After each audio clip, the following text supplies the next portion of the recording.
the airports. And of course, everything that's happening in the airports, they're stepping up security, doing everything they can to tell us that we have to add even more security, even more harassment at the airports, even though they have the borders wide open. And of course, Kurt Nimmo points out in the article that the former head of the American Visa Bureau in Jeddah, Saudi Arabia, Michael Springman, told then BBC journalists back in 2001, and that was Greg Palast, and we've had him on a number of times on the Alex Jones Show, that he was repeatedly ordered by high-level State Department officials to issue visas to unqualified applicants who were allowed to enter the United States.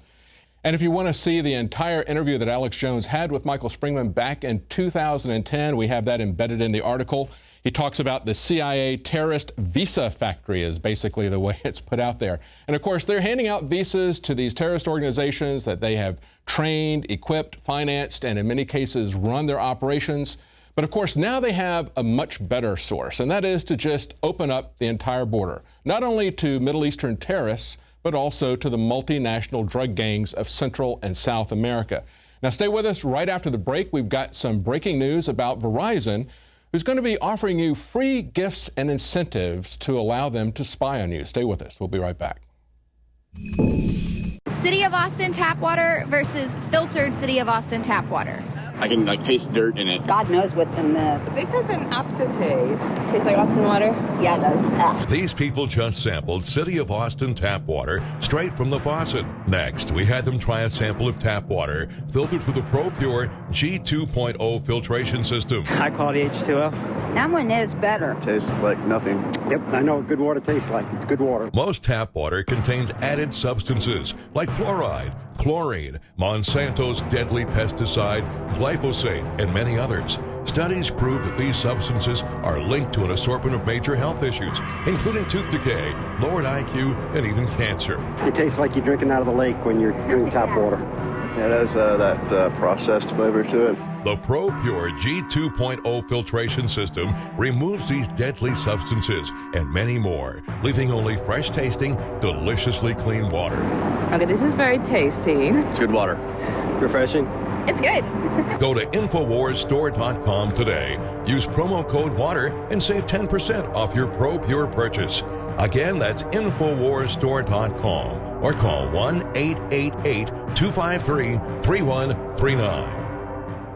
This is Alex Jones for InfoWarsLife.com. The latest in preparedness is now here. An electrically stabilized colloidal silver solution that can be added to both your home cabinet and preparedness pack alike. Concentrated to 30 parts per million in what has been dubbed the survival silver solution. The new InfoWars Life Silver Bullet Colloidal Silver is the answer for you and your family. And it's entirely free of toxic artificial additives that are loaded into many products. The InfoWars Life Silver Bullet Silver is so powerful that it is concentrated into a 2-ounce bottle and is not recommended for extended continual use. This is not a low-grade formula. We are working with one of the top laboratory manufacturers in the United States to bring you the best form of colloidal silver using electrical processes within a base of deionized water for your preparedness storage. For your home kitchen, purchase your bottle of InfoWarsLife.com Silver Bullet Colloidal Silver today and find other amazing supplements at InfoWarsLife.com. Welcome back. Now, if you remember just a few months ago, there was a Snowden document leak that showed some NSA slides where the NSA was essentially bragging about how they had established Big Brother through the iPhone, and of course, you're buying it.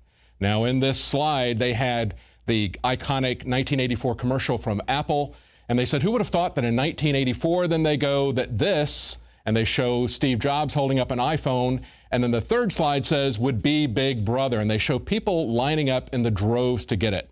Well, now they're going even farther. We see a story from Wall Street Journal today about your new digital butler. Yes, this is what they call a social OS. They write, what if all of us had our own search engine for everyone with whom we have ever come in contact, no matter how trivial our interaction? Just like the NSA, right? And what if it already knew who they were, served as master contacts database for pretty much the entire world? And what if this service lived on all of our devices, organizing the world according to people rather than to places or things? And as they point out, this is a new app called HumeIn, almost like Human Int, which is short for human intelligence that the CIA puts out there. In other words, you are going to be the human intelligence for the NSA. Just take that T off of there, and that's exactly what these guys are doing to you. Now listen to what else they say. They say that human scours your email, social networks, and calendars, building a master contacts list of everyone who is willing, or I should say stupid enough, to feed it their information. It also streams out emails to the uninitiated in your contacts, asking them to confirm details that are already stored in dozens, eventually thousands of address books. And they point out, this can be a little creepy for some people. Yeah, it's real creepy. And here's another example. They say when you arrive in a new city, it will tell you people that you might want to get to know. Of course, those would be people like you, maybe people that have the same beliefs in politics or maybe other more private areas. This is something they say we've already seen from Google, of course, in their smart wristwatches, as well as Google Now. But then they go on and say, rather than going through the internet and looking at all these things, just imagine this as your digital butler serving up all this information for you. See, it's not really something you should be afraid of. It's just a friendly little digital butler that is turning over all of this information to the surveillance state. But you don't have to wait for the app. You can now do that with Verizon. Of course, Kit Daniels has an article up on INFOWARS.com today. He says Verizon offers free gifts to customers who consent to surveillance. Verizon Wireless is launching a rewards program this week for subscribers who will consent to having their everyday movements tracked. The program is called Smart Rewards. That's right. Whenever they get you to do something really dumb, they always call it smart. It offers gift cards, travel deals to subscribers who surrender their web surfing, their app usage, and their location data in exchange for targeted advertisements based on that personal information through the Verizon Selects tracking program. Now, interestingly enough, when they asked them about this, they said, well, we think it's going to help us with customer retention. Well, stay with us right after the break. Of course, we're going to have those callers who were pilots and air traffic control personnel who wanted to know why the plane was where it was. And of course, that brings up questions of contributory negligence at the very least, if not questions of false flags. So stay with us. We'll be right back. Alex Jones here to break down some exciting developments in the area of research concerning supplemental iodine. It's nothing less than phenomenal. I began to get into iodine a few years ago because it was helping me and my family so much get healthy and detoxify. And I used some of the mainline iodine supplements and they upset my stomach and I had some issues with it. Until I discovered a product being developed by Dr. Group, who I was already interviewing as an expert on my radio show, and I began taking the product before he actually rolled it out. You now know it as Survival Shield True Nascent Iodine that your body can really absorb. Then, about a year ago, he said, listen, if you think this is powerful, I'm going to come out with rare earth, deep earth crystals that are incredibly powerful that no one else has as a source for their iodine from between 7,000 and 12,000 feet, literally drilled out of the ground.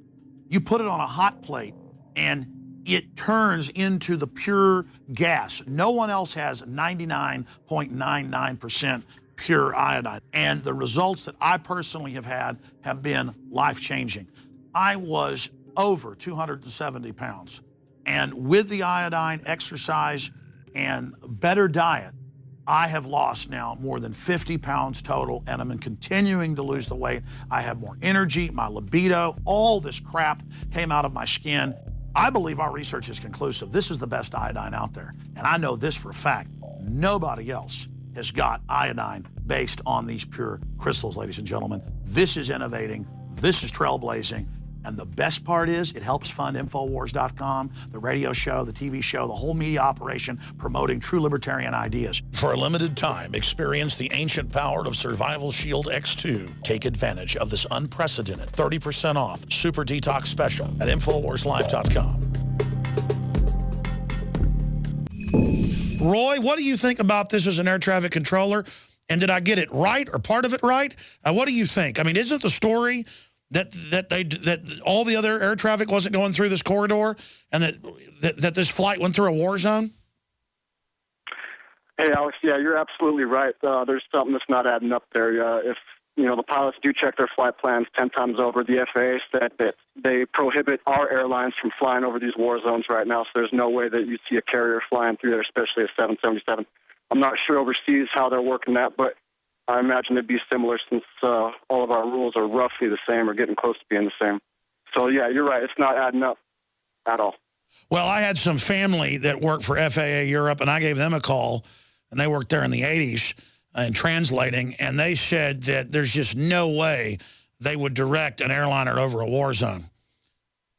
Absolutely not. And it's not uncommon, for example, on Tuesday, the 11th of September, 2001, where they'll evacuate. They'll tell everybody in the control tower to leave their position and send them into the space down below where there is no windows. Then they'll staff that control tower with black ops. It happens all the time in Fallon, Nevada. The control tower at Area 51, Diego Garcia. This happens. It's not uncommon to see that happen. So that the controllers have no idea what's going on. Again, repeating the compartmentalization of the federal government. What does your gut as an air traffic controller tell you is going on over here with this Russia situation and this shoot down of this aircraft? 11 years as a controller, my gut tells me that obviously there's a cover-up going on. And again, if you ask controllers in Europe, chances are they were either removed or if they do talk about it, they're going to be disappeared. Brendan, thanks for calling in. Thanks for holding. You're on the air. You say you're in the Air Force. What's your take on all this? Yes, thank you, Alex.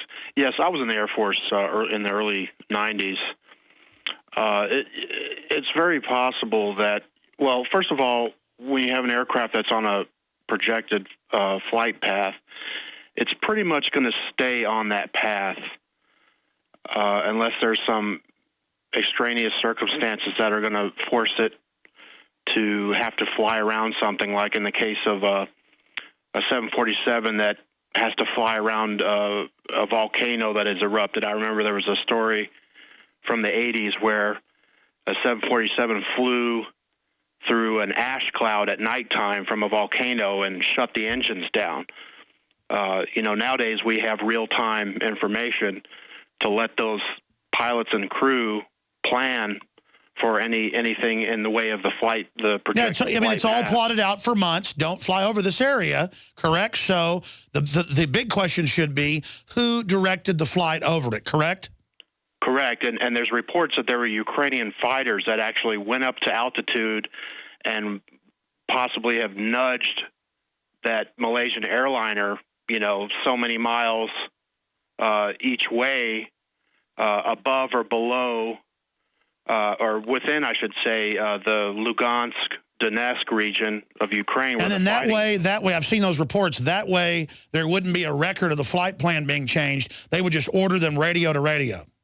Absolutely, absolutely. So if their projected flight path was, okay, well, we know that's a war zone, so let's fly above that war region or below the region, and that will be our projected flight path. And then when you're in that area, those fighters come in and force you back into that over that war zone, and then break off, and then it's shot down by a missile or what have you. So, but what I'd like to call attention to is a short video that showed it was either a pro-Russian rebel or Ukrainian forces, some guy that was off of the back of a truck with an armful of fresh passports, crisp passports. No, I saw that. I know. None of this adds up. I, quite frankly, again, don't know what happened, but I know it's war propaganda. I know we don't need a new Cold War over this. I know it's a war zone, and I know that if it turns out to be the Russians, I believe, according to studying international law and seeing other shoot-downs, that the blame goes on whoever directed that flight over a war zone. I mean, you're in the Air Force and seem to know a lot about this, but is that correct, what I just said? Absolutely. I just believe that, and I'm not pro-Russia either, but I just believe that why would they spend the time and the resources to prove that they didn't have anything to do with it, and to prove to the rest of the world, hey, what reason will we have to bring this airliner down so we could draw the attention of the West and the rest of the world on us Russia has a lot to lose if a major war started. That huge, gas and oil deal or whatever there with China. All of it. They stand a lot to lose